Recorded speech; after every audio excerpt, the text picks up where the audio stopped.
Bien, buenas tardes a todos. Muchas gracias por vuestra asistencia. Hoy tenemos una interesante conferencia sobre una gran escultora, Marguerite Sant Jordi, gran escultora y excelente persona con la que compartimos muchas tardes de verano en Sitges. Y nos la dará su hijo Eduardo de Mendoza. Eduardo es ingeniero industrial, ha colaborado en el Ayuntamiento de Estructuras Viales, fue proyectista de la Fábrica Nacional de Licores de Costa Rica, ha dirigido la planificación en la Caixa de unos departamentos, estudió gemología también, es un poco un artista del Renacimiento, porque ha tocado muchas disciplinas artísticas. Es máster en diamante, ha diseñado joyas, ha hecho sus pinitos en la pintura con retratos.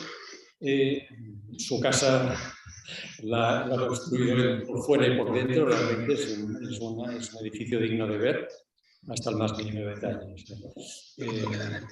Eduardo, cuando quieras. Bueno, ante todo, ¿se oye bien? ¿Se oye bien? Sí. Bueno, ante todo, muchas gracias por la invitación, a Miguel. El objeto de la conferencia era la Aguilera como castillo. El problema es que yo la Aguilera no he estado nunca. Bueno, he estado por fuera, pero no he entrado nunca porque cuando mis abuelos se la vendieron, tenía yo 1 o 2 años, o sea que no me acuerdo de nada, aunque he oído hablar mucho de la Aguilera. La calidad de las fotos es bastante regular porque son fotos antiguas. Y los árboles de familia he suprimido hermanos y primos y todo para ir directamente a relacionar unos con otros en lo que interesa. No pongo referencias a las críticas sobre la escultora porque hay cajas y cajas llenas de recortes de periódico y sería una cosa inacabable. Todas son buenas en cualquier caso. A ver. En esta foto me presento. Esta es mi madre y yo soy como el Rey León. Aquí me presentan, soy el tercer hijo de Margarita Sant Jordi. Yo a partir de ahora la llamaré Matita porque el primer nieto que tuvo la llamó Matita y ya se le ha quedado el Matita que no sale solo. Es decir, que para hablar de mi madre siempre hablaré de Matita. Y pasamos ya a la Aguilera. La Aguilera pertenece al término municipal del Pla del Penedès. Su nombre procede de la pequeña montaña denominada Puig de la Aguilera, de 349 metros de altura, que está detrás. Está situada a 1 kilómetro al norte del pueblo. En su ladera se encuentra la edificación, la masía fortificada de la Aguilera. Está rodeada de viñas y se encuentra en el límite del municipio de Torrelavit. Bueno, esa es toda la finca. Aquí el dedo no se ve claro. Bueno. ¿Con el ratón? Sí, ¿ves? Ahora. ¿Aquí se ve? Sí, perfecto. Bueno, esto es el baluarte de la finca, o sea, la finca es una edificación que delante tiene una especie de explanada cerrada, parte con una baranda y parte con un muro, donde se celebran todos los eventos al exterior, es como un balcón grande. Pues aquí se hacen comidas, cenas, bailes, hay árboles plantados, etc. La construcción inicial data de la Edad Media, época en que era en el siglo XII una cuadra, o sea, no era ni finca ni masía, era un sitio donde guardaban los caballos, era un... A lo largo del siglo XVI y XVII se produjeron importantes remodelaciones, convirtiendo las antiguas cuadras en una masía vivienda, masía a la que se dotó de una cierta prominencia social cuando se construyó el torreón, que es tal vez hoy día su elemento arquitectónico más emblemático.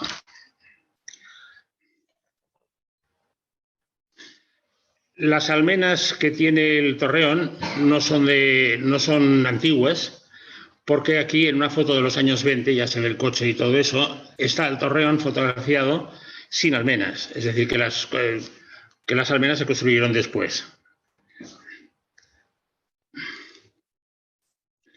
Aquí hay un cuadro de la Aguilera de los años de principios del siglo XX, en que también se ve claramente que está vista un poco desde atrás, en que se ve claramente que las almenas no estaban construidas, o sea, que se hicieron después.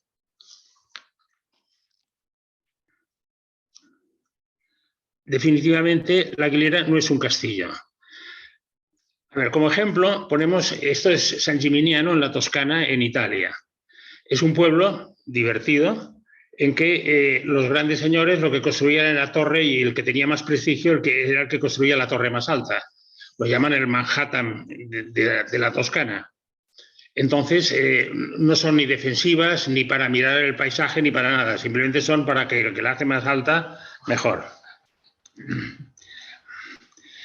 Lo que hacían en la masía de la Aguilera era lo que llamaban las masías fortificadas. Era un símbolo de prestigio.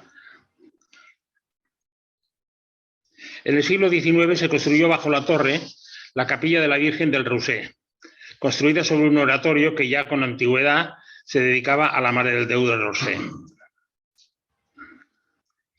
La Generalitat describe toda esta edificación como una masía cerrada por un baluart a la que se añade una torre de planta cuadrada.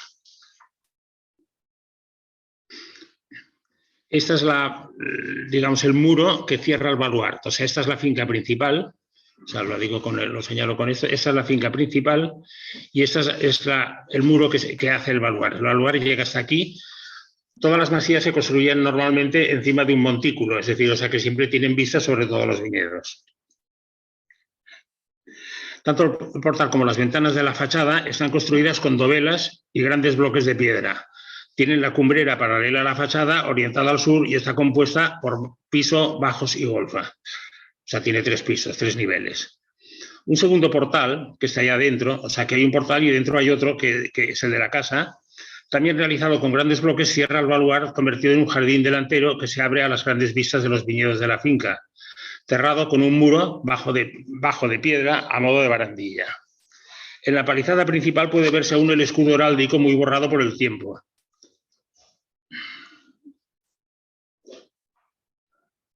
Mira, que tengo que por aquí esto. En la palizada principal, que es esta, se puede ver un escudo heráldico muy borrado por el tiempo. Este escudo consta de una figura de yelmo de caballero aguantado por 2 leones, probablemente date de la mitad del siglo XVII. Enmarcado en la puerta de la edificación principal existe otro escudo heráldico aquí dentro. Lo marco aquí. El mismo que en la palizada principal, solo que en este el yelmo lo soportan 2 angelitos en vez de 2 leones. Del interior poca cosa puedo decir, puesto que nunca la he visitado. En realidad sí que estuve una vez, pero apenas tenía 1 año. Pero por lo que he oído decir, en el vestíbulo tiene un artesonado de estuco muy bien conservado, al igual que la primera habitación de la izquierda.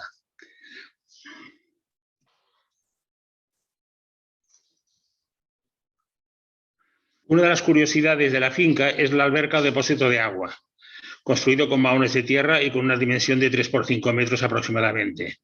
Lo más notable de él es que sus muros se rematan con almenas, haciendo juego con la torre. Este depósito, que almacena agua de riego y de boca, se alimenta de un pozo cercano. Es evidente que lo que había era castillitis, o sea, ganas de hacer, porque en una alberca, ¿para qué le vas a poner las almenas? O sea, había unas ganas de hacer un castillito de miedo. Junto a la masía de la Aguilera existen actualmente una serie de edificaciones anexas. Aquí.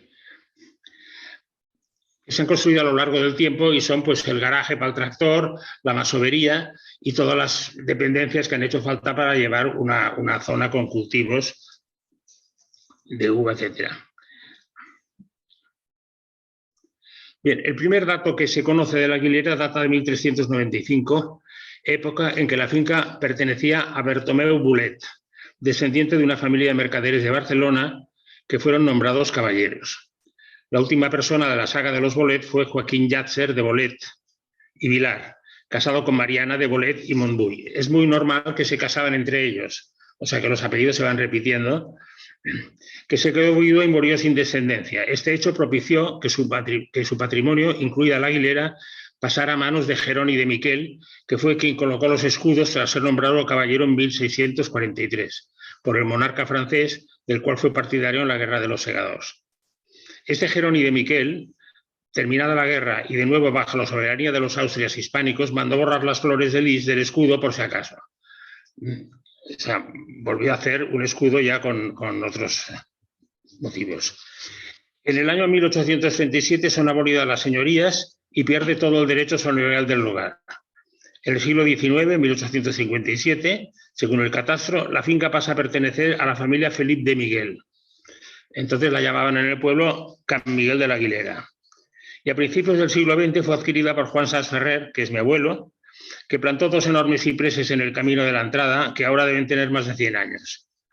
Terminada la guerra civil, las viñas estaban destrozadas e inservibles y mi abuelo, Juan Sans, la tuvo que hipotecar para atender los costes agrarios. Normalmente las viñas tardan 3 años en recuperar y hay que gastar muchísimo dinero para volverlas a reflorecer. Con lo cual, pues aquí se arruinó y no pudo pagarlo y entonces, pero desgraciadamente no pudo remontar y acabó perdiéndola. O sea, estaba hipotecada. La adquirió entonces María Imbert y Cánovas. El actual propietario, Jaume de Cabañes y Imbert, es probablemente su hijo. La Aguilera y la familia Sant Jordi.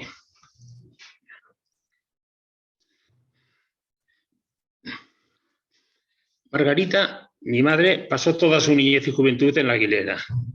Ahora, para comprender un poco cómo pensaba y lo que hacían y dejaban de hacer, hay que analizar un poco. O sea, entonces no había televisión, no había radio, no había nada, es decir, que estaban un poco aislados del mundo, con lo cual todas las historias que contaba la familia, solamente se hablaba de la familia, de los primos, de los tíos, de los que se iban a Cuba. Entonces, pues todas esas cosas les iban quedando desde pequeñitos en el interior, con lo cual vivieron como si fuese así la realidad.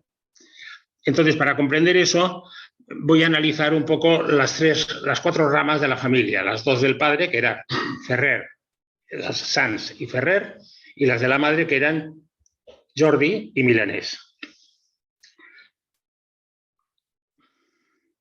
Los Sans. Eso está mal, los Sans. A ver, de los Sans hay un árbol genealógico, que hay 12 generaciones, todos eran de Sitges, en que van pasando, o sea, desde 1566, que se inicia con un tal Climent Sans, para llegar después de 12 generaciones a mi abuelo Juan Sans. Los primeros Sans debían ser payeses y terratenientes, mezclados con aventureros los más recientes. Todos fueron de Sitges, Can Sans, y lograron acumular un gran patrimonio en tierras y casas de pueblo. Uno de ellos, Sebastián Sans, fue cofundador del Correo Catalán y construyó una mansión en Sitges en la esquina de las calles San Isidro con la isla de Cuba, conocida como Le Chateau Sans. Es esta. Un sobrino suyo tuvo una hija, Rosé, que se casó con Galleta Buigas, arquitecto importante de la época. Galleta Buigas era un arquitecto que hizo obras como el balneario de Vichy, la proyectó, y como Colón. Tuvo un hijo que era Carlos Buigas. En principio, en vez de poner fotografías, aunque tengo fotografías de ellos, pongo cuadros que me gusta más, porque está además el espíritu del artista que la proporciona. O sea, se le pinta la fuente de la exposición detrás y queda mucho más divertido. Fue Carles Buigas, primo segundo de mi madre, creador de la fuente mágica de la Exposición Universal de 1929 en la montaña de Montjuïc. La novedad era que cambiara de color y cambiara de forma, cosa que ahora ya se hace en muchos sitios, pero que entonces fue el primero que se le ocurrió hacerlo y que le consintieron hacerlo, porque esa es la segunda parte. Una de las hermanas de mi padre, del padre de mi abuelo, Josefa, se casó con José Gener, dueño de la fábrica de puros José Gener y socio de los Partagas.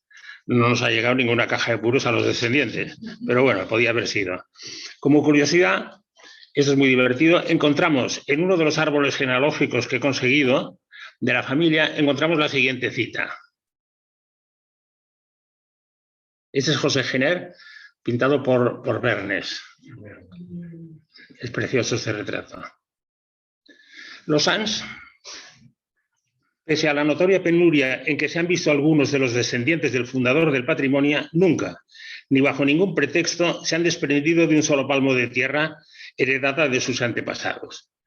Bueno, eso fue una intención, porque desde luego a partir de entonces la gente se pulió todo lo que pudo y más. Debía ser un toque de atención hacia los descendientes, pero no parece que estos mantuvieran esa recomendación. Los Ferrer, estos eran los Sans. La otra rama de la familia paterna de mi abuelo son los Ferrers. Se marcharon a Cuba para llevar los negocios de la familia allí. Uno de sus tíos, Cástulo, se casó con una hija de su hermana, su sobrina Emerenciana Sanz. Ya se estaban mezclando otra vez. Lo raro es que hayamos salido nosotros en vez de dos cabezas, con una sola cabeza, porque había una mezcla ahí de... Con esta boda ya se cruzaban por primera vez las familias Sanz y la familia Ferrer. En Cuba no solo hizo una gran fortuna, sino que también tomó parte de la primera de las 3 guerras de España con Cuba del lado español. Su hermano José, una vez alcanzada la independencia de Cuba, en la Tercera Guerra, ya en 1900, fue cofundador de Vichy Catalán. Su hijo fue promotor y dueño del autódromo de Sitges, que existe, todavía existe, y que ahora se habla, lo he leído por lo menos en los periódicos, de que van a hacer una promoción y harán un centro comercial y no sé qué, y lo mantienen. Es ahí detrás del Terramar. Fue promotor del autódromo de Sitges, que todavía existe. Otro de los hermanos Magí, atención, que debía estar un poco zumbado, hizo una gramática china.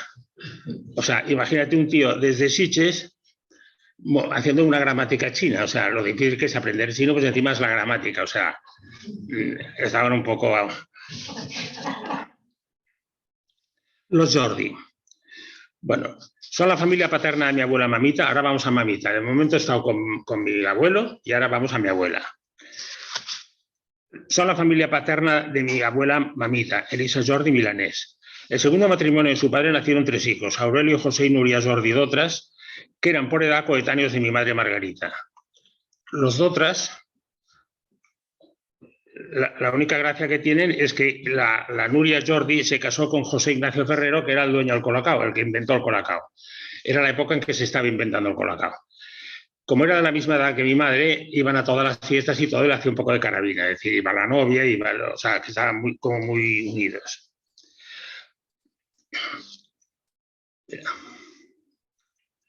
Todavía no.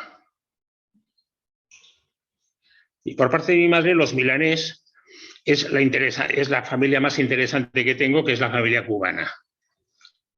La familia cubana es muy grande y no me meto mucho en ella porque es muy largo, pero a lo largo del siglo, históricamente, a lo largo del siglo XVIII, la dinastía borbónica había modernizado el sistema productivo y comercial de Cuba, generando una gran riqueza en la isla. Pero ya a principios del siglo XIX empezaron a agotarse los yacimientos de oro, la ganadería, el tabaco y el cultivo de la caña de azúcar, que eran la principal fuente de riqueza. A mediados del siglo, el precio del azúcar cayó, con la consiguiente crisis económica y el empeoramiento gradual de las condiciones de vida en Cuba, lo que provocó los inicios de una serie de revueltas que desembocaron en la Guerra de la Independencia. Guerra que en realidad fueron 3 guerras. La primera, conocida como Guerra Grande, que es esta, duró 10 años y los cubanos la perdieron frente a los españoles. El gran padre de la revolución fue Carlos Miguel de Céspedes, lo señalo, que ya se ve que lleva botas y tal, y es más general que los otros, y a ese le siguen los hermanos Milanés de Céspedes. Este es el milanés del el José Antonio Milanés de Céspedes, que fue el abuelo de mi abuela, es decir, mi tatarabuelo.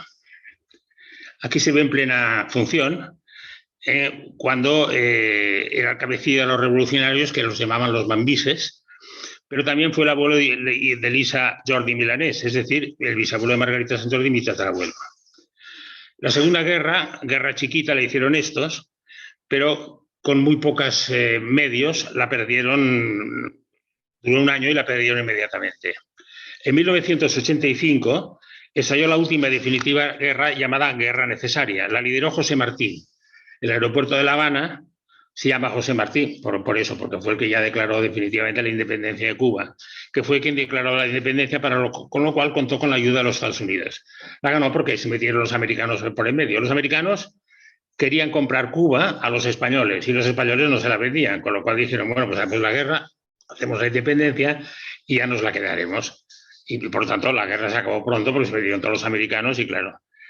Mi bisabuelo José Antonio, además de una frenética vida guerrera, tuvo tiempo y energía para casarse 3 veces y tener 13 hijos. O sea, el del caballo de en medio. Una de sus hijas se casó con Jordi Martinell y fueron los padres de Elisa, Mamita, mi abuela. Bueno, los Sant Jordi. Ahora ya hemos visto todo esto que os he contado en 5 minutos, esto duraba cenas y tertulias y todo, y se contaban las historias de todos, pero con todas las ramificaciones, primos, hermanos, con toda la cosa. Historias de que a uno se lo comió un negro, al otro no sé qué, el otro ya tenía un tigre en su casa y se lo comió también, o sea, unas cosas que son mentira y verdad, pero que bueno, que a mí me divertían de pequeño cuando me lo contaba, porque ya lo contaba, mi madre me lo contaba como una cosa muy seria. Bueno, los Sant Jordi. Nunca he sabido muchas cosas de la vida de mi abuelo Juan Sanz Ferrer, o Papam, como le llamábamos. Nació en 1877. Me contaron que había obtenido el título de ingeniero, no se sabe dónde, no me acuerdo por lo menos, y que era muy hábil y culto. A mí me enseñó a jugar al ajedrez. Era mañoso, guapo, bien plantado y elegante, encantador y cariñoso, cualidades esenciales para la vida de sociedad. Quedó huérfano cuando era menor de edad y, pese a la rapiña de su tutor, heredó 9 casas y parte de los campos donde hoy está la urbanización de Terramar, como cada uno de sus hermanos. Es decir, parece ser que cada hermano, no sé, tu abuela, recibió también sus 9 fincas. Lo que pasa es que tu abuela no se las pulió y mi abuelo sí. Esa fortuna les permitiría no tener que trabajar nunca y no verse afectado por el tropiezo de las preocupaciones. A diferencia de sus hermanos, se fue vendiendo poco a poco todo el patrimonio para mantener su tren de vida, ya que le gustaba vivir como un aristócrata, inmerso en historias de indianos repletas de verdades y fantasías. Bien, aquí lo que veis, esto es la playa de Sitges, frente a la iglesia, y habían construido un pabellón en la arena de la playa. Era el sitio... Sí, era el sitio donde se hacían todos los aperitivos, o sea, era el... Sí, era el bar donde se hacían todas las reuniones y todas las cosas, es decir, la crème de la crème de Sitges se reunía allí cada día, tanto para el aperitivo como para cenas y comidas. Mi abuelo había conocido a la que sería mi abuela Elisa y al conocerla se enamoró perdidamente de ella, solamente verla. La invitó a un baile que se celebraba en el pabellón, pero ella, con toda coquetería, le dijo que no podía ir porque sus tacones se engancharían en el suelo de madera del salón. Ni corto ni perezoso, mi abuelo se vendió una de las casas y emmoquetó todo el suelo del pabellón para conseguir bailar con ella. En 1934 el pabellón y su moqueta se quemaron. Lástima del pabellón, lástima de la moqueta y lástima de la casa vendida. O sea, que para los negocios era un piera. Mi abuelo compró la masía de la Aguilera en el Pla del Penedès, de cuyo municipio llegó a ser alcalde. Bueno, era un tío muy elegante y tenía su vara de alcalde y paseaba por ahí, o sea...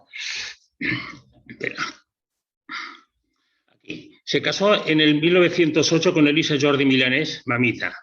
Pasaba gran parte del año en Sitges, salvo los inviernos, durante los cuales se trasladaban a Barcelona, primero a un piso que tenían en la calle Aragón y más tarde en uno grande del Paseo de Gracia, junto al pasaje de la Concepción. Mi abuela era una muñeca de porcelana que, pese a su delicadeza y genio interpretativo de Chopin y Beethoven, tocaba de puta madre el piano. Es la que mandaba en la familia, una auténtica matriarca y en el fondo una verdadera mambisa, porque venía de, ya hemos visto su árbol genealógico, pues, con la espada y el caballo, o sea, nadie entendió cómo tocaba el piano con unas manos tan pequeñas, tiene unas manitas muy pequeñitas que apenas cubrieron una octava, pero iba muy rápido y tocaba Chopin de maravilla.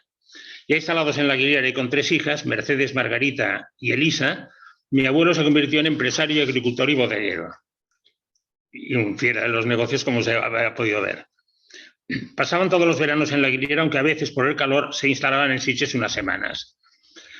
A mi abuelo, aunque nunca lo dijo, tener solo 3 hijas le debió sentar como un tiro, por lo que decidió criarlas sin considerar su género. Les enseñó casi todos los oficios, además de urbanidad, música y francés. Pero, sin embargo, ellas realizaban todos sus trabajos de manualidades de punta en blanco, por imperativo de mi abuela.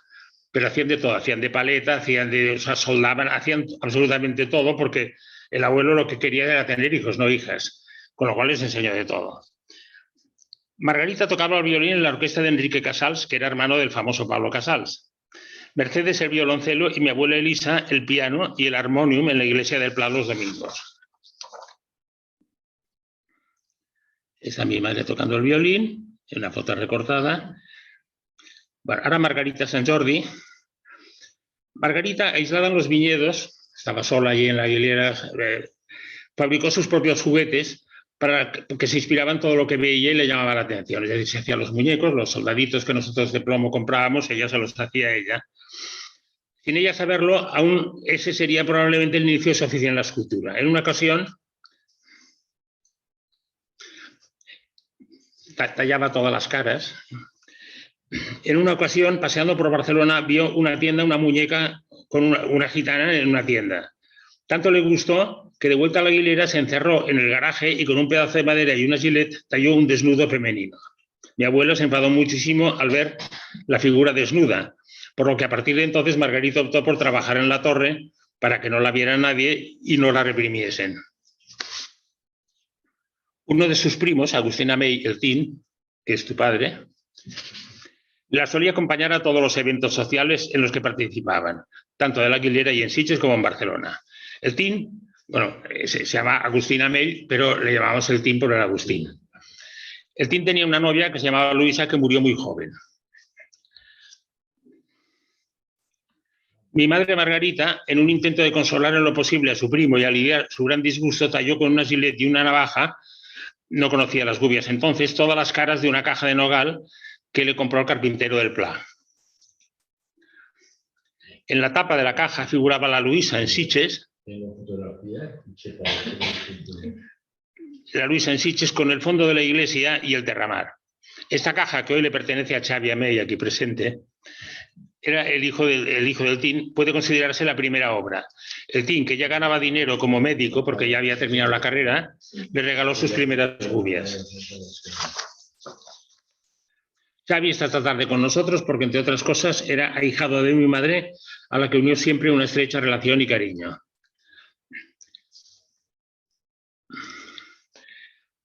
A los 17 años participó en la Exposición Universal de Barcelona, celebrada en 1927. Presentó una obra denominada El Teatri, realizada con varias figuras y relieves. Ella pensaba que copiar, habiendo tantos originales en su cabeza, sería una barbaridad, con lo cual no le gustaba copiar.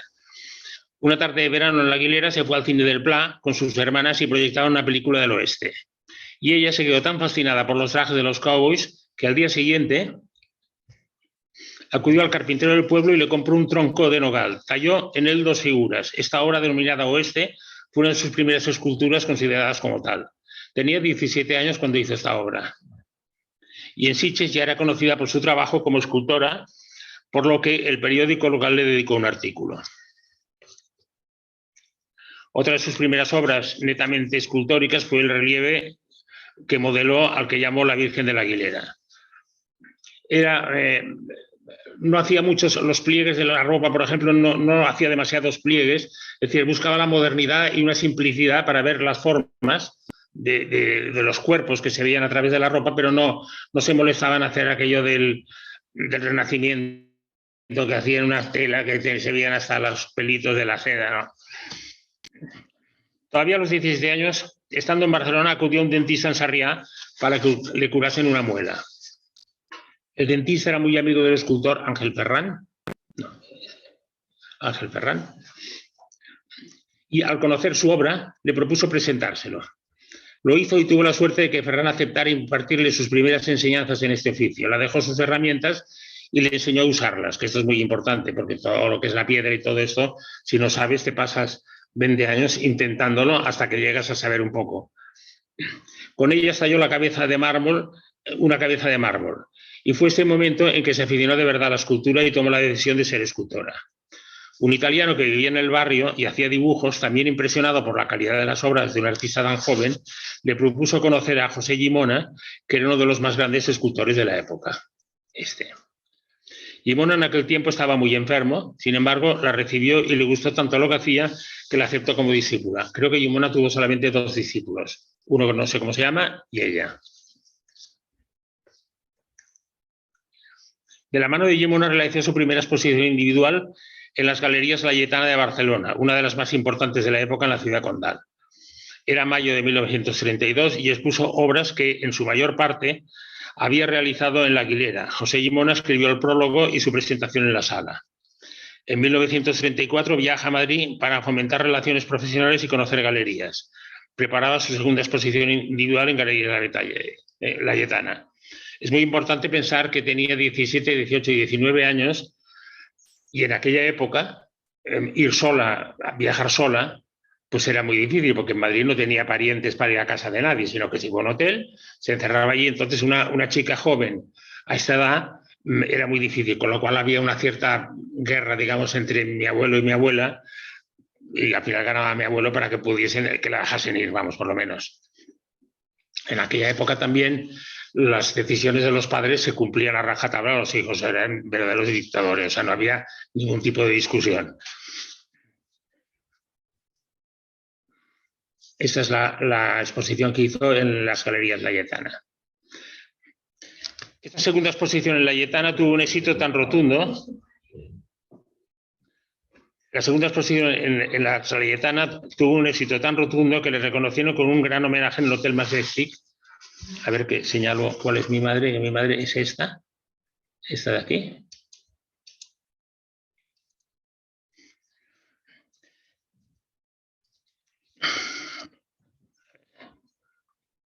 A la derecha, ¿no? Agustina a la derecha, ¿no? Sí, el TIN. ¿Dónde lo ves al TIN? Ahí. ¿Ese? ¿Ese? Ese puede ser. Puede ser, porque lleva bigote. Bueno, en esta exposición asistieron... Estamos grabando.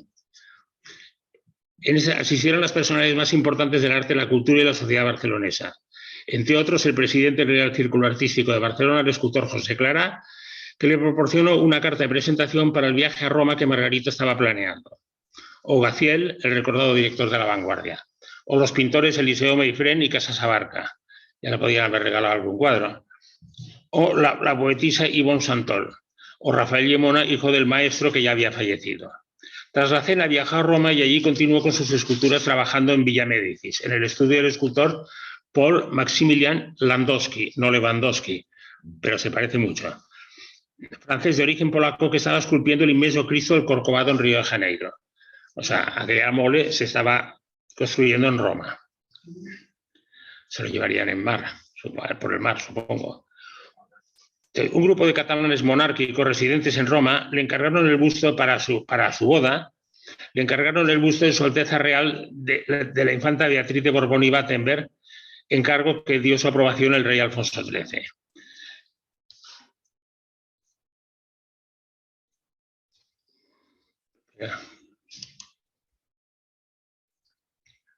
Esta es la infanta, que no era muy guapa. Empezó el retrato en el estudio de Landowski, pero para mayor comodidad para ambos, finalmente se trasladó al taller a la habitación contigua de la infanta en el Hotel Europa. La infanta vivía en el Hotel Europa. Cada mañana, con ella estableció muy buena relación personal, desayunando juntas, y Margarita cada día antes de la sesión la peinaba y preparaba para posar. O sea, le tenía que hacer el mismo peinado para que la escultura saliese. Regresó a Madrid a tiempo de presentar una obra en el Salón de Otoño que organizaba la Asociación Española de Pintores y Escultores. La Asociación Española de Pintores y Escultores es la más grande que hay en España. Fue fundada por Sorolla, Joaquín Sorolla, y la presiden los reyes eméritos Juan Carlos y doña Sofía. Bueno, Juan Carlos preside poco porque no está, pero Sofía sí. Durante 2 años, cada año la asociación hace una exposición en la Casa de Vacas del Retiro de Madrid, en donde se presentan 300 o 400 escultores y pintores de todo el mundo y dan un premio. Entonces, lo que es muy importante es que te seleccionen, porque claro, de los 300 que se presentan, seleccionan 30 o 40. Entonces, si te seleccionan, pues el premio lo da Google. O sea, dan un solo premio. Puede ser pintura o escultura. Si el jurado son todos pintores, lo suelen dar una pintura, y si son todos escultores, una escultura, es evidente. Ahora, esta selección, durante las 2 últimas convocatorias, seleccionó obras de mi hijo, que también es escultor y que está aquí, en la exposición Reina Sofía que se celebra cada año en la Casa de Vacas del Retiro. Aquí está la foto de la reina, este es mi hijo, lo marco aquí, este es mi hijo, y está la reina que está mirando una obra que es un retrato que se llama Luigi, era un italiano.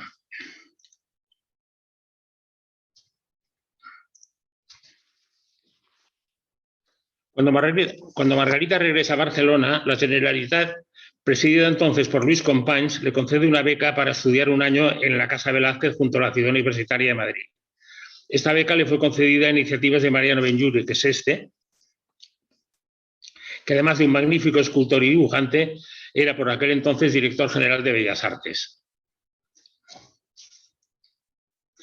Esta es la Casa Velázquez. La Casa Velázquez, inaugurada en 1928, era el foco de intercambio cultural entre Francia y España y formaba parte del Instituto de Bellas Artes de la Universidad de Burdeos, una especie de Instituto Cervantes español, pero en versión francesa.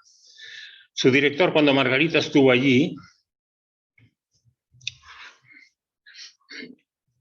pensionada, era uno de los más prestigiosos hispanistas dentro del mundo cultural francés. Se llamaba Maurice Legendre, con quien la unió una estrecha amistad hasta el punto de ser el padrino de su boda. Así se celebraron fiestas y exposiciones en donde asistía todas las personalidades de Madrid y gran parte del cuerpo diplomático internacional.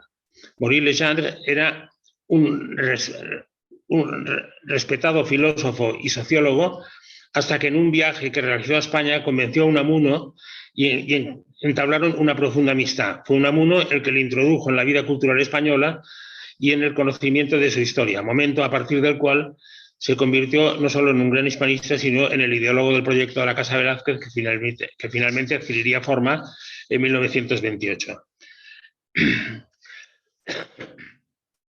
Margarita, durante todas estas reuniones, iba haciendo contactos, porque siempre se iba a los tíos más importantes, porque como era la Casa Velázquez, que era una cosa del cuerpo diplomático y de Francia y todo eso, venían todo tipo de gente. En esa exposición realiza una primera exposición en el Salón Vilches, en cuya inauguración aparecieron numerosas personalidades, incluido el presidente de la República, Niceto Alcalá Zamora, con quien Margarita departe animadamente en esta foto.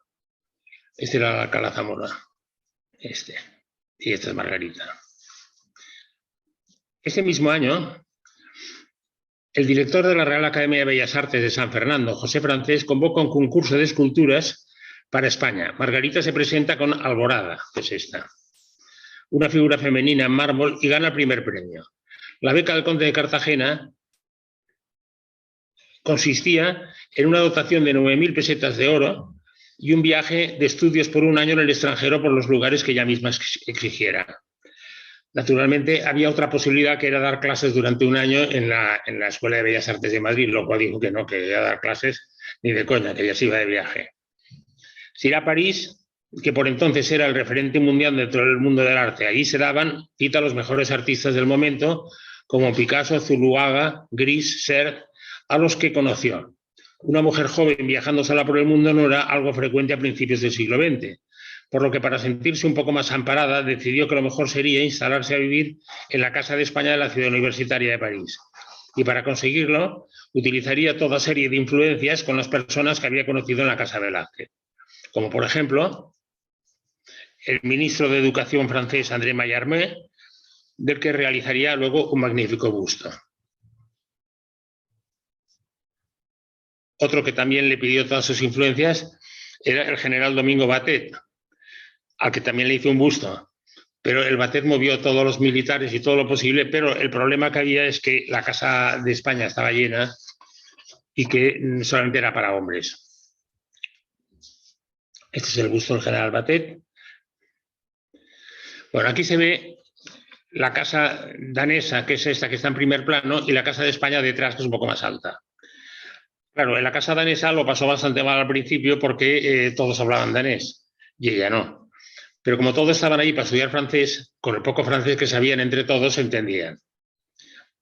Ahí hizo una gran amiga, Bodil, que le duró toda la vida, estuvieron carteando hasta que se murió. Es decir, o sea, que estuvieron y se mandaban los hijos para arriba y para abajo, venían aquí, mandábamos a mis hermanos los mandaron para allá. O sea, que hubo una relación de toda una vida. A principios de 1936 recibe la invitación para participar en una importante exposición que se va a celebrar en la Galerie Nationale des Jeux de Paume, ubicado en los Jardines de las Tullerías. En esta importante exposición, en la que también estuvieron presentes obras de los mejores artistas españoles que en aquel tiempo vivían en París, presenta otro desnudo femenino en bronce que se llama La Bagnés, que es esta. Es bastante grande, ¿eh? A principios de ese mismo año, la Sociedad Amigos del Louvre organizó un crucero por Italia y Grecia de un mes, El viaje era de carácter estrictamente cultural y estaba restringido a pintores, escultores, poetas y músicos. El buque se llamaba Champollion y en esta imagen podemos ver a Margarita en el momento de zarpar. Aquí estaba. Uno de los destinos del viaje era la isla de Rodas, en la que por la calle vio un niño que tenía un gato persa precioso, pequeñito, lo estuvo regateando y se lo compró. Al gato le llamó Rodi y duró muchos años. Yo me acuerdo todavía que lo había visto a Rodi, o sea, yo entonces no había nacido, pero me sobrepasó, nací yo y al final lo conozco, era precioso. Tras el viaje con el que culminaba la beca, regresa a España con su familia a La Aguilera, apenas unos pocos días antes de que estallase la Guerra Civil. Aprovechando que su madre Elisa Jordi Milanés, por el milanés, era de ascendiente cubana, toda la familia consigue el pasaporte de la ciudadanía cubana, lo que les permite salir de España en barco hacia Francia, aunque apenas con lo opuesto. En París, de nuevo tira de las relaciones que había tejido meses atrás, tanto para conseguir un trabajo que le permitiera principalmente mantener a sus padres y hermanas, ya que es la única que habla bien el francés, como para conseguir un espacio y unas herramientas con las que proseguir con su trabajo como escultora. Durante un tiempo trabaja con Charles Despiau, que era discípulo de Rodin. Sus obras más importantes en este periodo son Durmientes, Genés y La Virgen Parisien, que es esta. Ese mismo año, 1937, participa en el pabellón español de la Exposición Universal de París, junto al arquitecto José Luis Sert, sobrino del ya afamado José María Sert, y que en aquel momento estaba trabajando en Francia con Le Corbusier, aunque no expone ninguna obra en este pabellón, sino en el de Cuba, puesto que en estos momentos su ciudadanía oficial era cubana. Poco antes de Navidad recibió la visita de Mariano Benlliure, al que unía ya una profunda amistad. Benlliure estaba trabajando en esos momentos en una estatua del mariscal Pétain. Poco antes, Margarita había realizado el busto del embajador de la República Española en París.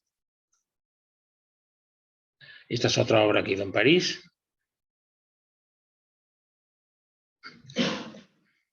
Otra de las obras realizadas en París en este mismo tiempo es un encargo realizado por la hermana de Alfonso XIII. Esta es la hermana de Alfonso XIII. Eulalia en Borbón. Le encomienda el busto de su querida madre Dolores, que era una especie de directora espiritual. Era todo muy monjil. Ese es el retrato que le hizo a la monja. En 1939, terminada la guerra, España estaba destrozada y en la miseria, por lo que no existía ningún tipo de encargos ni públicos ni privados. Solo la Iglesia Católica, cuyos monumentos habían sido destruidos y saqueados, se toma la revancha y dispara su influencia sobre todos los rincones. Se puede considerar entonces que Antonio Gaudí como el precursor de la moderna arquitectura religiosa. A Margarita le encargan el Pantocrátor, que había de situarse sobre la entrada del templo moderno sobre el que giraba la Exposición Internacional de Arte Sacro, promovida por Franco y celebrada en Vitoria, y que junto a la participación española en la Bienal de Venecia se convertiría en los acontecimientos artísticos más importantes de los primeros años de la posguerra. El objetivo de esta gran exposición, organizada y dirigida por Eugenie Dors, era renovar el arte sacro del país. Era una idea que ya rondaba por toda Europa y que al verse materializada en esta exposición atrajo a numerosos artistas y arquitectos de toda Europa interesados en las posibilidades que ofrecían las nuevas ideas y los nuevos materiales en el diseño, construcción y decoración de templos más modernos. Tras esta exposición llovieron las peticiones para llevar sus obras a numerosas galerías y exposiciones. A lo largo de toda la década de los 40 se llevarían a mostrar su trabajo en la Sala París de Barcelona 2 veces, en la Galería Sira del Paseo de Gracia, que es la Casa Batlló, las Galerías Layetana de nuevo y sucesivas exposiciones nacionales de Bellas Artes en Oviedo, en diversas salas y exposiciones de Madrid, como el Salón Vilche, el Salón Dardo o la Sociedad de Escritores y Artistas. En 1941 la nombraron directora artística de la fábrica de cerámica de San Claudio en Oviedo. Había 2 fábricas de loza y de cerámica y porcelana en España. Una era la Cartuja de Sevilla, que todavía existe, y la otra era la fábrica de San Claudio de Oviedo, que ya no existe. Se ve que había tenido una suspensión de pago y se le había quedado el Banesto, el Banco Español de Crédito, y ya no la tiró adelante nunca. Pero bueno, hacían cosas que además de los platos y las tazas y todo eso, hacía figuritas y hacía cosas. Entonces, mi madre era la directora artística desde Barcelona, porque no quería ir ahí a vivir. Iba de vez en cuando, viajaba y tal, pero no quería ir a vivir. Hizo una obra muy interesante que se llama Las Cuatro Estaciones, que son 4 porcelanas tamaño natural, o sea, de grandes, de cabezas, que eran 4 chicas vestidas de primavera, verano, otoño e invierno, que ahora veremos, y que no sé quién puede tener una de estas, porque, vamos, en el Museo de la Cerámica de Oviedo están, pero no sé quién las ha comprado porque no se ha vendido ninguna. Esta era la primavera, esta era el verano, esta era el otoño y esta era el invierno. Bueno, en 1940, ahora viene una cosa un poco larga, pero muy interesante. En 1940 llega al Pla del Penedès con la dirección de La Aguilera y Margarita Sant Jordi una carta. Entonces, bueno, avisan a mi madre, porque ella seguía manteniendo relaciones con gente del Pla, la llaman y entonces va y dice, bueno, pues va a buscar la carta. La carta es un poco larga, pero es la historia de un soldado republicano que estuvo con la tropa alojado en La Aguilera. Entonces explica sus sensaciones y cómo fue todo el saqueo de La Aguilera y es muy interesante. Esa la tengo grabada, que me la ha leído Paloma porque de tanto leer, la voy a poner. Pero es muy curioso de ver un poco las sensaciones de un tío que no tiene nada que ver con La Aguilera, cómo llega y lo que va descubriendo. Señorita, supongo. Instintivamente comenzaría diciendo, con vulgaridad, que le extrañará recibir esta carta de un desconocido. Pero recapacitando, no la considero susceptible de asombrarse provincianamente por esta pequeñez. Exacto. Esta carta será una nimiedad. Por eso, y porque con ella no perderá más que el tiempo de leerla, la escribo creyendo sinceramente que no la tirará hasta el fin. Como única justificación y presentación previa, diré que la intención de escribir esto la tuve en la primavera de 1938. Usted habrá tenido la idea espontánea de que en aquel tiempo no estaba en su casa. Ya lo sabía. Precisamente era yo quien entonces vivía en el castillo. No solo, y ni siquiera como principal. A principios de abril de ese año, las fuerzas de las que yo formaba parte se alojaron en su casa, donde, al parecer, era la primera tropa que entraba. Usted ya tendrá referencias, pero no tan detalladas como las que yo le podría dar. No me resistiré a creer que el tema le resulte doloroso. Sin embargo, supongo que por encima de la aflicción burguesa, legítima y común, de abandonar lo propio, lo íntimo, lo habitual, para ver lo pasto de la plebe, habrá, en su condición de artista, cierta valiente capacidad de análisis frente a lo fatal o lo irremediado, no ya para complacerse en el dolor, como muchos que se tienen por singulares, sino para hallar en ello motivos inspiradores, tan profundos como los propios orígenes de la rebelión. Quiero decir que usted abandonó sus proyectos, sus butacas, sus paquetes de cartas, pero la creo capaz de recordar los días trágicos que, como siempre, el tiempo reducirá a mentiras y anécdotas. Perdóneme si soy algo confuso o me desvío a veces del tema. Si no le fuera molesto, me gustaría decirle un poco. Yo llegué de los primeros. La noche y el saber que iba al castillo me lo hicieron parecer auténtico por la situación, el color y el almenado. Unos paisanos viejos cargaban en un carro algún utensilio de dormir, demasiado bueno para ser propio. Lo aseguro porque al pedírseles explicación, con voz agria regalaron un colchón de lana un poco grande. Fue un detalle tan característico del ambiente que ni en la Revolución Francesa ni en la filmación de escenas de guerra hubo tanta naturalidad y perfección. En estas ocasiones, mientras con voces y carreras tumultuosas todos elegían los buenos rincones iluminados y sin corriente para instalarse, y después de acreditada la ocupación firmando en la pared, buscaban sin muchas esperanzas alguna comodidad abandonada por los últimos inquilinos, yo, y algún que otro quizás, me ocupaba febrilmente en registrar lo que quedaba en los muebles. Hacía un formidable acopio de libros, papeles, fotografías, cartas y libretas que curioseaba prolijamente y luego quemaba con pulcritud. Como soy desconocido para usted, cuento únicamente lo bueno y lo malo, es decir, la verdad. A usted le repugnarán estos detalles, pero comprenda que la palabra guerra ahuyenta casi todos los escrúpulos cuando las cosas se van a perder y el dueño legítimo es desconocido. Y ya digo que estas pruebas, a veces secretas de la intimidad ajena, las gozaba yo porque yo soy yo. ¿Quién no dice lo mismo?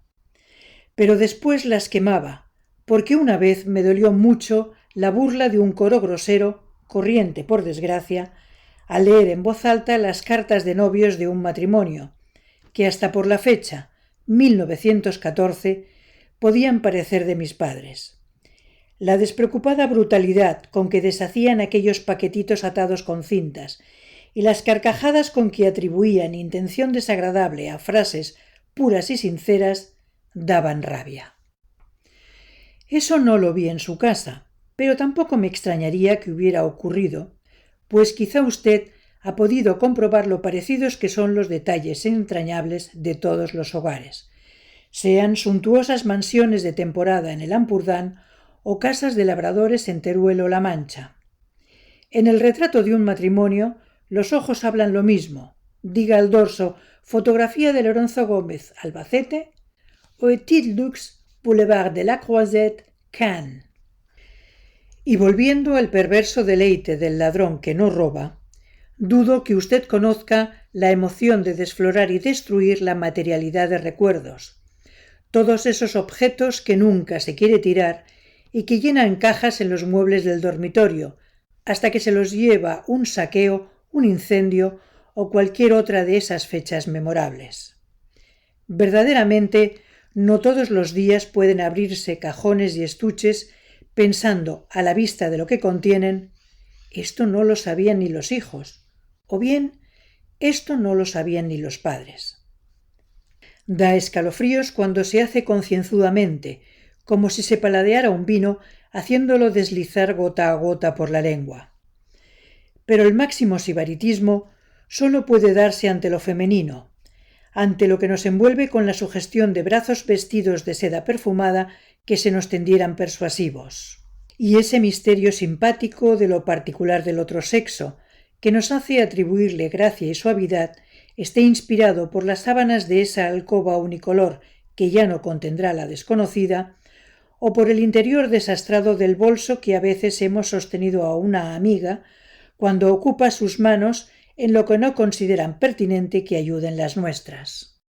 Y no es más que el fetichismo, vicioso respecto a una novia y poético respecto a la generalidad femenina o a la desconocida.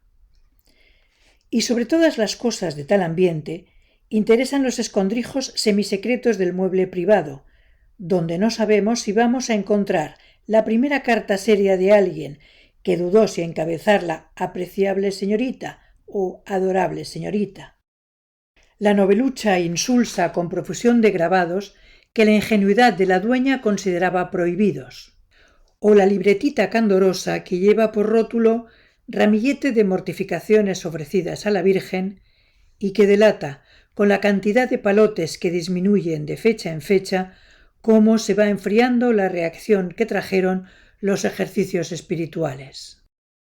Pero debo concretarme a la Aguilera y dejar las desvariadas observaciones.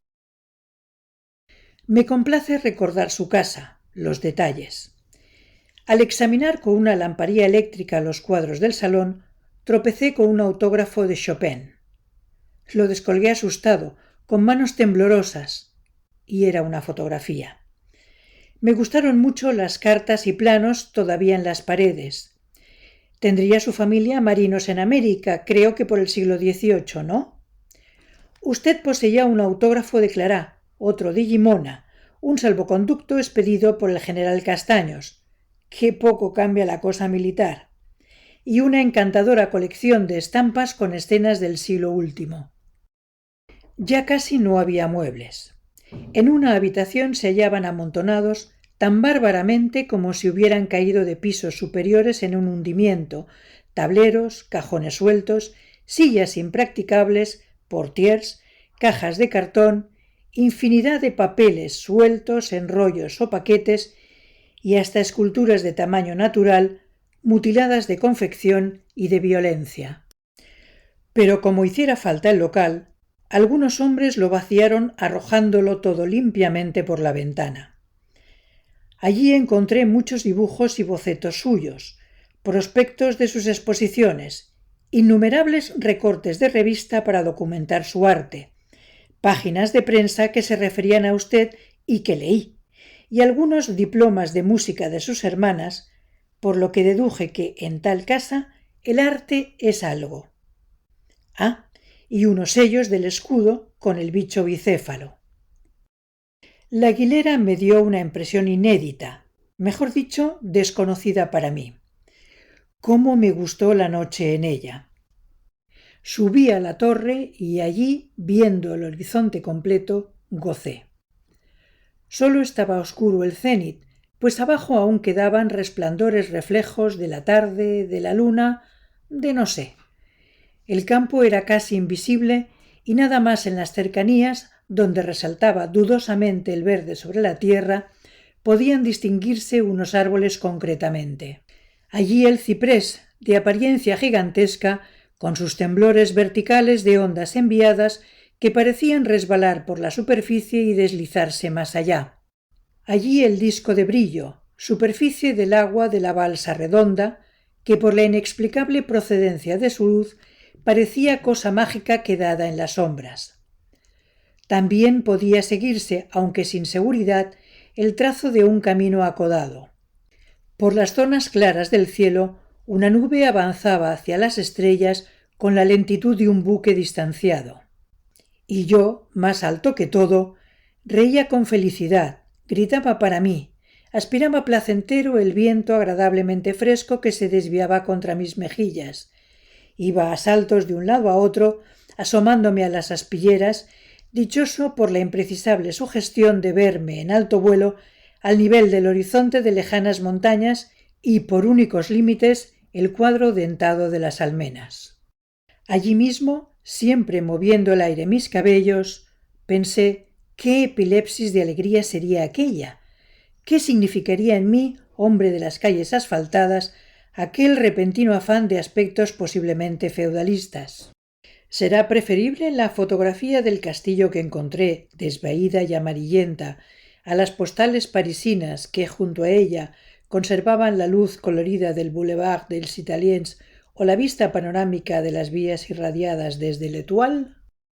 Tanto debe valer, pues parece que usted realizaba en la calma, iluminada por todos los vientos de su estudio, que sin cristales parecía una jaula de pensamientos no hechos escultura, las inspiraciones cuya selección estudiaba entre los amigos cosmopolitas de la Rive Gauche, de alguno de los cuales guardaba usted unos rápidos y acertados apuntes a pluma sobre la breve estancia de un turista en París.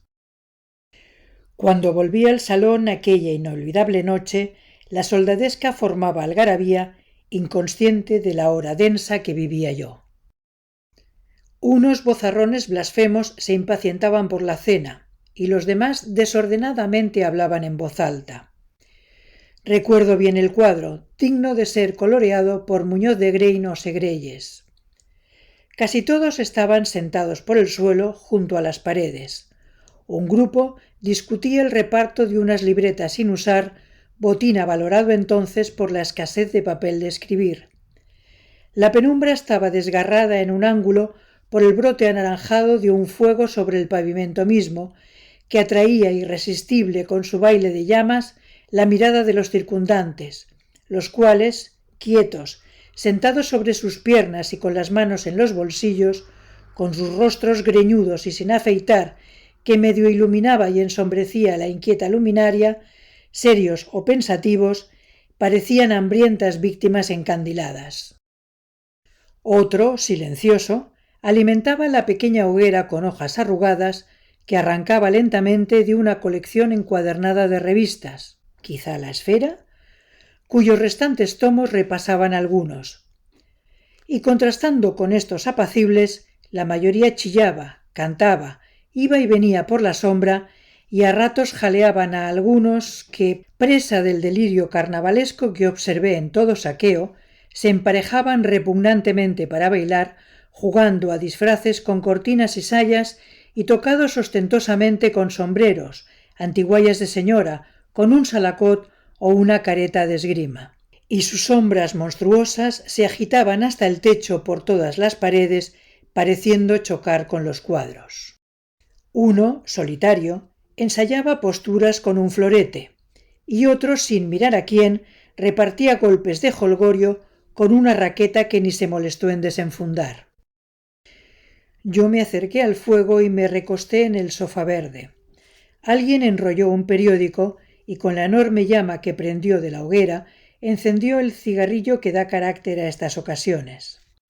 Yo debí de hacer lo mismo, pero como no uso, me limité a sacar del bolsillo, para examinarla, una encantadora y diminuta figurilla de madera que le atribuyo, que guardé y salvé de posteriores vicisitudes y que desearía me autorizara para que continúe, como ahora, ornando en mi domicilio una repisa preferente.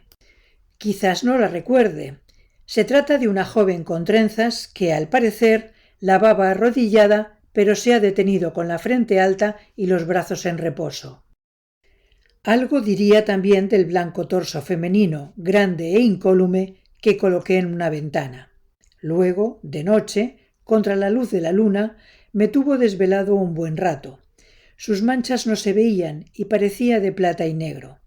El trazo nítido y preciso de su silueta recordaba muchas bellezas, y hasta mi corto conocimiento del arte supo ver en ella la maestría y semihumanidad de su escultura. Desde entonces conozco el relieve y admiro cuanto sabe recordarme aquella obra suya que usted quizá desdeñara. Mas hago esto interminable y ya dudo si me perdonará tanto escrito. Por tal importunidad y por si involuntariamente hubiera herido con alguna de mis palabras su sensibilidad y delicadeza, que como caballero, aun desconociendo, admiro y aprecio, le suplico me deje dispensado en su pensamiento tan solo, pues claro está que no debe molestarse en más por mí, que considero suficiente beneficio la posibilidad de haberle dicho algo interesante y, en todo caso, aún le agradezco la ocasión de haber avivado con gusto mis recuerdos. Firmado con las iniciales BSP en Valencia. Bueno, esta carta en su casa no se la dejaron contestar nunca. Menos mal, porque ahora estaríamos comiendo todos paella con el valenciano. A principios del siglo, a principios de 1941, muere el galerista de Madrid, su amigo Manuel Vilches, y la familia le encarga una piedad para el panteón en el cementerio madrileño de la Almudena. La realizó en mármol verde, pero antes de colocarla en su lugar definitivo la expuso en diversas salas y galerías, obteniendo un aplauso unánime de la crítica artística de la época. La cara de la madre de Karina. ¿El qué? La cara es la madre de Karina. La cara de la madre de Karina. Ah, la cara es la madre de Karina. Bueno, a ver, todos son familia, ¿eh? Modelos de la familia. Sí. De esa época datan las numerosas obras que presentó en la agotadora gira de exposiciones por España a lo largo de los años 40, como La canción del mar, que es esta, La Diana cazadora, que es esta, son bronces esto, y un mármol del niño Jordi Cavallé. En 1942 conoce a mi padre, el abogado Javier de Mendoza y Arias Carvajal, y se casa. Mi padre trabajaba en el ayuntamiento como jefe de obras públicas, por lo que vetó cualquier obra suya en la zona pública de Barcelona para no ser acusado de nepotismo. Esa es la causa principal de que no haya obras de mi madre en la vía pública en su ciudad natal, Barcelona. Mi padre la encandiló diciendo que para él toda su vida lo mejor que había visto era la escultura, cuando no le interesaba una puñetera mierda la escultura, pero le hacía la pelota para enamorarla. Y la enamoró efectivamente, pero nunca entendió nada de arte. O sea, era muy buen abogado, pero no entendía nada de arte. Tuvo 5 hijos. Aquí estamos mi madre y los 5. Este soy yo. Bastante seguido los 3 primeros. De hecho, mis 2 hermanos mayores eran gemelos y yo apenas me llevo 13 meses con ellos. Lógicamente, su trabajo artístico se había afectado y quedó fuertemente reducido, pero no renunció a su profesión y conservó su calle en la calle Santa Perpetua de la Villa de Gracia, donde siguió trabajando durante muchos años, aunque a un ritmo más lento. La imposibilidad de acceder a las obras para la vía pública y la penosa situación económica en la que se encontraba el país la forzó, como a tantos otros, a volcarse en las esculturas de tipo religioso, ya que la Iglesia era uno de los pocos clientes que aún tenía dinero para encargos y necesidad de volver a llenar el arte de los templos. Por ejemplo, talló un San José con el Niño para la iglesia de Montesión en Rambla, Cataluña, en que el Niño Jesús es mi primo, el escritor premio Cervantes Eduardo Mendoza, porque también los escogía por la edad, o sea, porque cada uno es un poco mayor que yo, tiene 2 años más. Ahora, recientemente lo han policromado y se lo han tirado, vamos, lo han fastidiado, porque la madera de nogal vista y lijada y brillante es preciosa. Y esto, pues es una figura más de estas que hay por las iglesias, o sea, que no, de imaginero. Es una lástima que con la pintura ha desaparecido la calidad de belleza de la madera de nogal. Para Santa María Reina se esculpió los rosetones que adornan la fachada principal y los arcos laterales. Para el asilo de convalecientes de Madrid talló la figura de gran tamaño de San Celedonio. Después de la guerra civil, Montserrat había quedado prácticamente destruida. Las magníficas estaciones litúrgicas del Rosario y el Vía Crucis, que habían sido levantadas entre 1904 y 1919, obras de Cadafalch, Gaudí, Bassegoda, Mercader, Flotat, Simona Valmichana, etc., ya no existían. Así que se tomó la decisión de volver a levantar el Vía Crucis, encargando a un escultor de la época la creación de los nuevos pasos del Vía Crucis. La elegida fue Margarita, aunque las obras no podían comenzarse hasta que se reuniera el suficiente dinero para ello, algo que tardaría algunos años en hacerse realidad. Los pasos eran muy caros porque eran esculturas de piedra de tamaño natural, con lo cual solamente la piedra y el desbroce de la piedra, eso ya valía un congo. Mientras tanto, se empezó a remodelar la sala capitular del monasterio, que era a la vez escuela y parlamento de los monjes. Esta es la sala capitular. Esta sala era presidida por un crucifijo de Gimona, a cuyos lados los benedictinos querían colocar las esculturas de sus monjes más importantes. Le encargaron a Margarita 2 estatuas de nogal de gran tamaño, más de 2 metros de altura, que representarían a San Benito y a la Beata Oliva. Aquí está trabajándolas. Talló ambas esculturas en directo porque no se podían ni transportar en el propio monasterio, donde le habían habilitado un espacio para trabajar. Para la cara de San Benito eligió como modelo al padre Solá, que era el monje que le había formalizado el encargo. Aquí dándole la pelota. Ambas obras jamás han visitado la luz fuera del monasterio, ya que los monjes jamás han permitido que se expusiesen al público. No obstante, fotografías de ambos de tamaño real sí que se han podido ser mostradas en algunas exposiciones de Margarita en la época. Las críticas fueron magníficas. Yo creo que merecidas porque realmente son excelentes. Lástima que nadie pueda verlas, salvo los monjes, claro. Es muy interesante. En 1953 recibió otro encargo para Montserrat, aunque no del propio monasterio, sino de un particular para él. Talló el Escolanet, también en madera de nogal y de tamaño natural. Esta obra se puede ver, ya se trata de un monaguillo que está situado en uno de los rellanos de la escalera que lleva hasta la Virgen. O sea que todo el mundo que va a ver la Virgen pasa por el rellano donde está el monaguillo ese. está hueco y tiene una hucha en las manos. La gracia del monaguillo es que en este caso fui yo el modelo. No era como ahora, ¿eh? A mediados de 1950, la Unión Diocesana de Portantes del Santo Cristo había reunido suficiente dinero de donantes y subvenciones como para empezar el proyecto del nuevo Vía Crucis. Margarita empezó a trabajar en 1957. Se pudo inaugurar la primera estación, Jesús condenado a muerte. Un grupo escultórico compuesto por una gran cruz que se repetía en todos los pasos y 3 figuras de tamaño natural realizadas en piedra caliza. Espera, que estoy yendo para atrás. Entre 1959 y el 62, Margarita trabajó en las 6 estaciones siguientes, que son Jesús encuentra a su madre. No, está desordenado esto un poco. Aquí, Jesús encuentra a su madre, que hay la cruz presente como en todos los pasos, y 3 figuras de tamaño natural en que Jesucristo cargado con la cruz y otras 2 macladas que representan a María y a la María Magdalena. Otra Jesús cae por primera vez.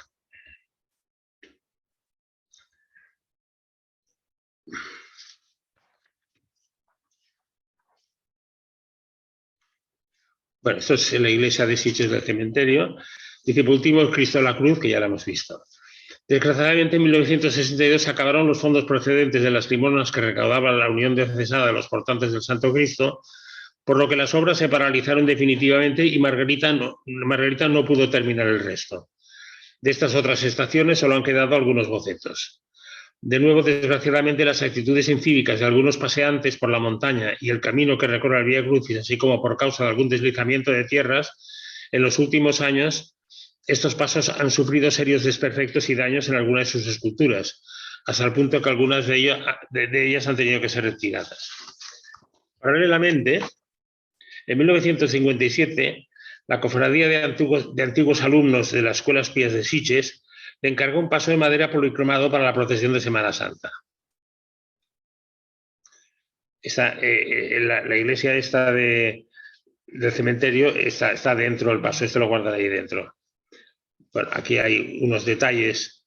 La Virgen, Jesucristo. Es lástima porque el cirineo, que es el que aguanta la cruz, es el Aurelio, que es un primo suyo.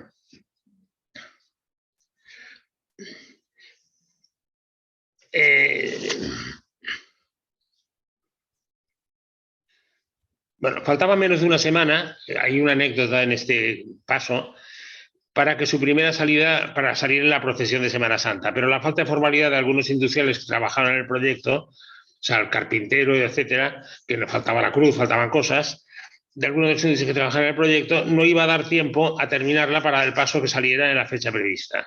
Así que Margarita, que tenía los yesos de los originales modelados, les dio unos golpes de gubia para simular la talla en madera y los pintó. Así que salieron en la procesión figuras de yeso pintadas, sin que nadie se diera cuenta. Pero con tan mala fortuna que comenzó a llover. Y las figuras se mojaron. Algo se despintaron, pero nadie notó este vertiginoso cambio. Al año siguiente ya pudo salir el paso terminado y desde entonces cada año sale de la ermita de San Sebastián en Sitges. Durante los años siguientes realizó otras obras, incluso se adentró en la escultura abstracta a mediados de los 60. Obras que realizaba en hierro y que se llevaba al taller de un herrero para decirle qué y dónde tenía que soldar. Ella siempre controló de principio a fin todo el proceso de creación de sus obras. Eso me recuerda otra anécdota que me explicaron en el taller de fundición de bronce con el que trabaja, la primera vez que fui con mi hijo a fundir una de sus primeras obras.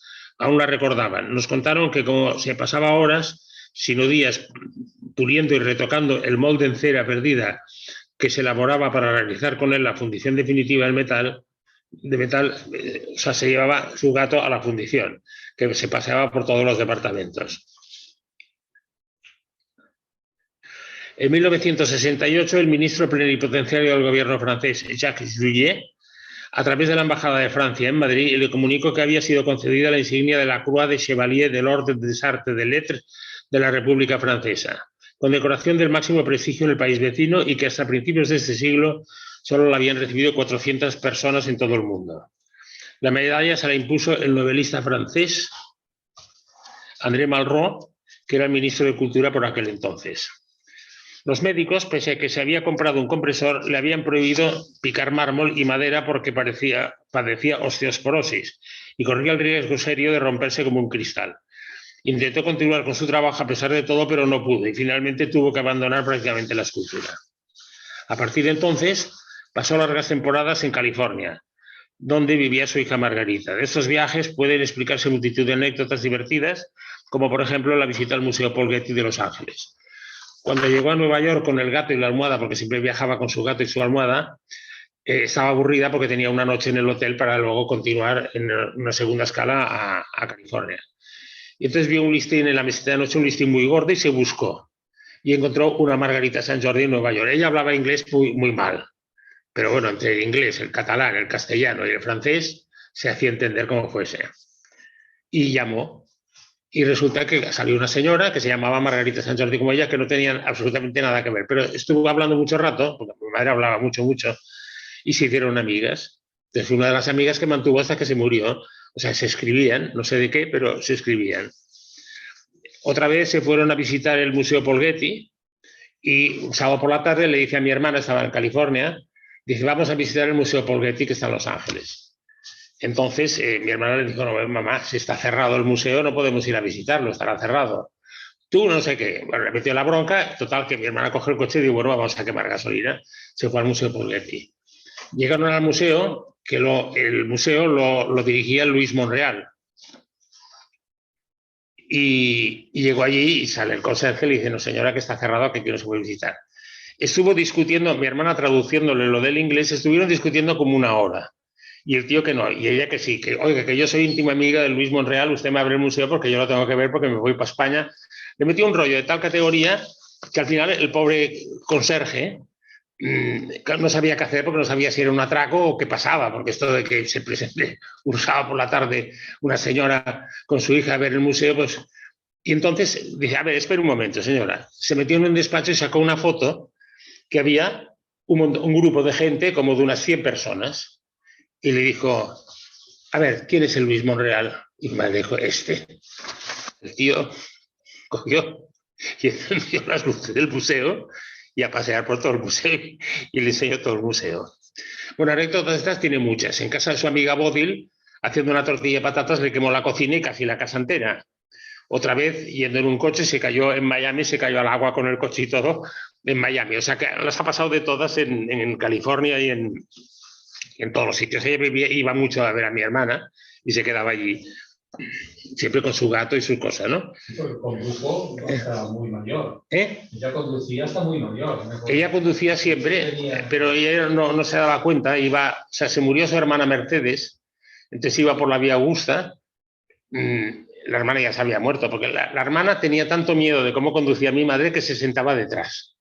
O sea, entonces iban en el coche, en un 127 creo que era, iba mi madre conduciendo delante y la otra detrás. Con lo cual mi madre, para hablar con ella, porque no paraba de hablar, se giraba, con lo cual el peligro era el doble. Entonces un día iba por la vía Augusta y sola, y de repente se frena y se puso a llorar desconsoladamente. Todo el mundo pitando y tal. Y dice, oiga, pero no se da cuenta que se ha muerto mi hermana. Es decir, ella no tenía conciencia de lo que pasaba alrededor. Ella iba a la suya y... Bueno, en Barcelona llevaba una vida visitando exposiciones. Entonces tenía una chica, porque ella le quiso vivir sola hasta el final, tenía una chica que era rusa, era un armario y no sabía hablar español ni sabía nada. Pertenecía al ejército ruso que hacía abrigos.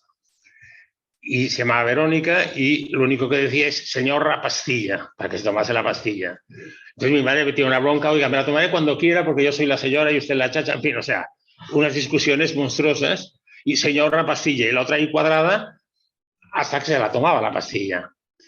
Bueno, pues entonces pero cuando ella cuando iba a las exposiciones no le gustaba llevarse a la rusa, porque aparte que no hablaba nada, no era representativa. Con lo cual decidió que se cogió una profesora de inglés, que era una chica joven monísima, de la universidad, y entonces se la pasaba luciendo por todas partes. Iba a las exposiciones, a las inauguraciones y tal, y de paso hablaba inglés. tengo unos cassettes de mi madre de la clase de inglés en que llegaba, y aparte del hello, cuando llegaba, toda la clase, mi madre hablando en castellano con la profa, hasta que se terminaba la clase. O sea, no hablaban ni una palabra de inglés. Pero bueno, así fue la cosa. Los últimos años se dedicó a la pintura, óleos y acuarelas, consiguiendo obras fantásticas y obteniendo un premio en la Diputación de Barcelona. En la escultura solamente hacía ya pequeñas esculturas de formato pequeño de los nietos y de los hijos de sus sobrinos. En esta charla no hay tiempo para presentar sus dibujos y cuadros porque no tiene nada que ver y es una cantidad que tiene brutal. Con los años la salud se le fue deteriorando, sobre todo porque tuvo que sufrir muchas convalecencias, ya que se fracturó el fémur varias veces, 3 veces. Fallece a los 95 años el 20 de junio de 2006 en su casa de Barcelona. Muchas gracias. Ya está.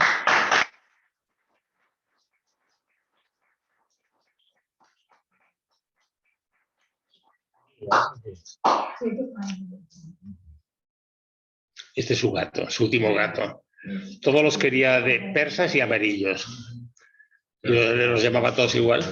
Felicidades por la conferencia, está muy amena, está muy estupenda. No, a ver, es que la cita lo merecía, realmente era una persona entrañable.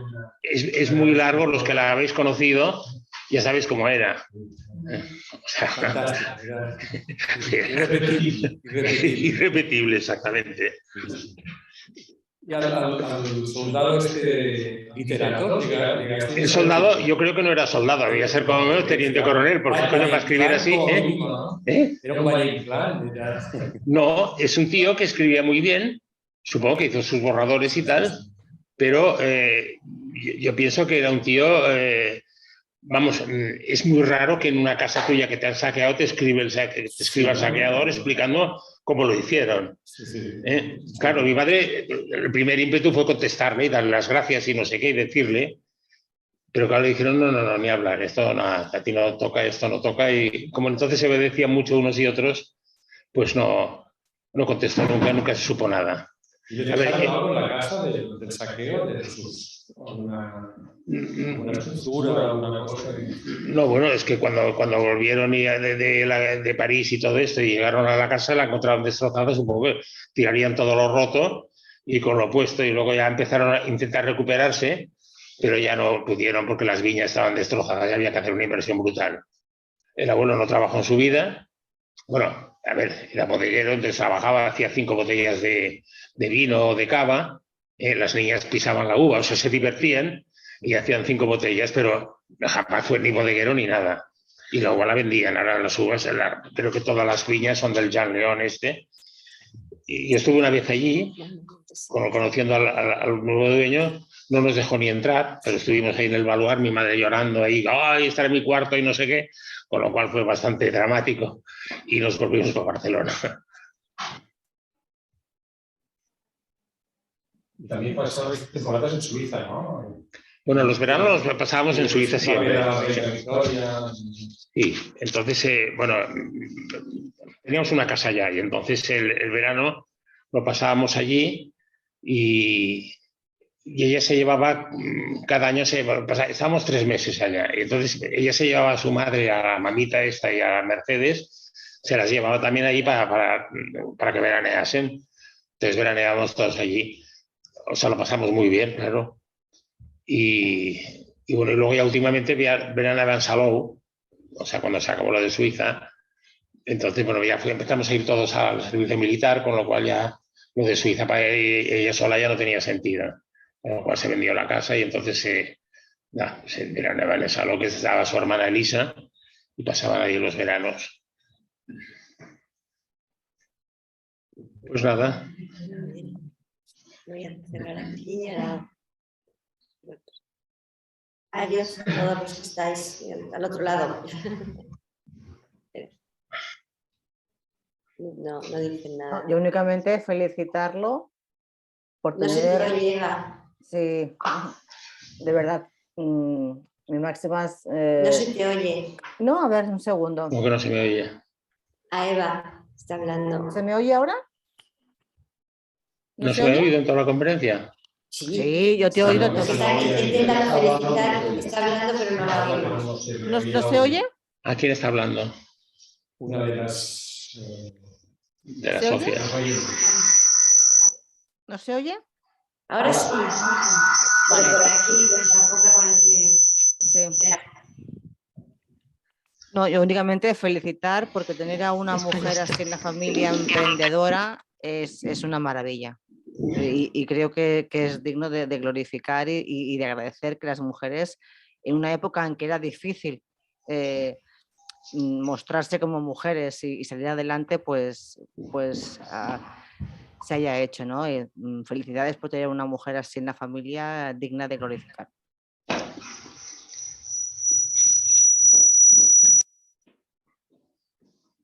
¿Hablo yo o qué? ¿Puedo hablar con quiera? ¿Se puede hablar o no? puedes contestar. Sí. Bueno, ella respecto al feminismo tuvo muchas conversaciones, incluso tuvo una entrevista, no me acuerdo qué era con las... Sí, en la UNESCO... En la UNESCO tiene una entrevista que es bestial las contestaciones que da, porque lo deja a la periodista completamente frita. Pero claro, todo esto, hay muchas cosas, hay un libro, hemos escrito un libro de ella. Pues me encantaría poder tenerlo. Pues a ver, para tener el libro lo que pasa es que, a ver, este libro es de autoedición, lo imprimen en Inglaterra, entonces salía muy barato cuando Inglaterra era de Europa, pero con el Brexit ahora paga aduana y tal, y entonces la gente de aduana y el tipo de plata sale muy caro. Lo venden en Amazon, pero sale a 45 euros, que es carísimo. Pero eso es interesante, vale la pena, digital, hay una versión digital, ¿sí? que es barata.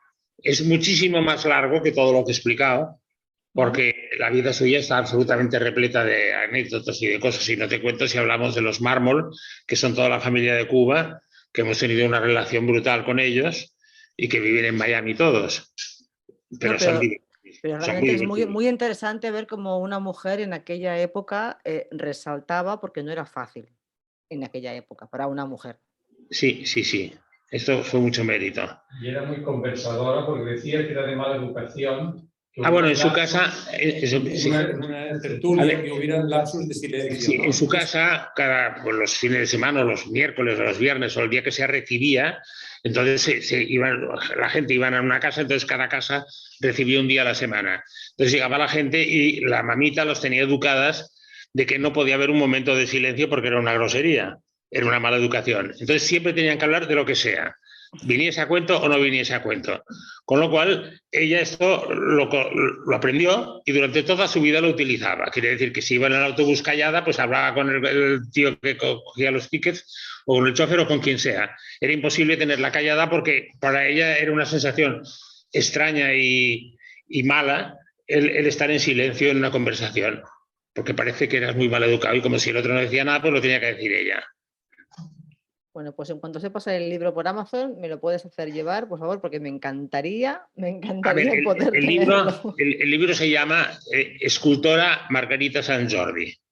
Muy bien, voy a apuntar. Entonces, vale. Si te metes en Amazon, ¿se compra en Amazon la edición digital también? Creo que sí. Entonces mira a ver si está la edición digital. ¿Tienes tablet para leerlo? Sí. Pues entonces te lo bajas y ahí tienes, bueno...